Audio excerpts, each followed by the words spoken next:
अस्सलाम वालेकुम। मेरा नाम नरगस फिरदौस है तो मैं सैयदजादी हूँ।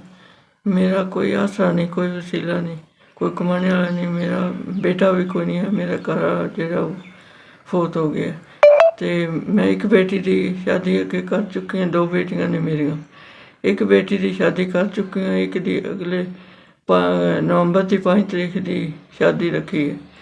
तो आसरा कोई नहीं, वसीला कोई नहीं, कमाने वाला कोई नहीं, बेटा भी कोई नहीं है। बच्चों ने कुरान पाक पढ़ा के तो मैं गुजारा कर रही हूँ।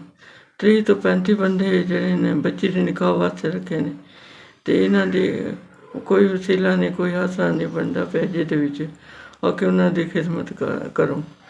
तो इस वास्ते ये गल कर रही हूँ मैं। अल्लाह की राह ते मैं उम्मीद ला के बैठी हूँ कि कोई आसरा, कोई वसीला बन जाए।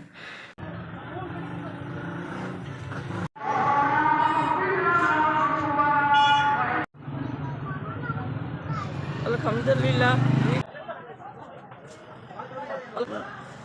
अल्हम्दुलिल्लाह मैं अपनी मर्जी की मशीन ते मोटर ले ली।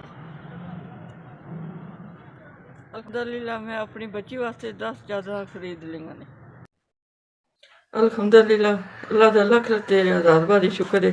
तो 16,000 का रूम, 8,000 दी चादर तो 15,000 की मशीन तो 35,000 रुपया नगद तो 1000 की जुत्ती। तो अल्लाह जिन्होंने मदद की थोड़ी भी मदद तुसा मेरी की वास्ते दुआ है कि अल्लाह पाक तुहाडियां मुश्किलां, तुहाडियां दिली परेशानियां दूर करे।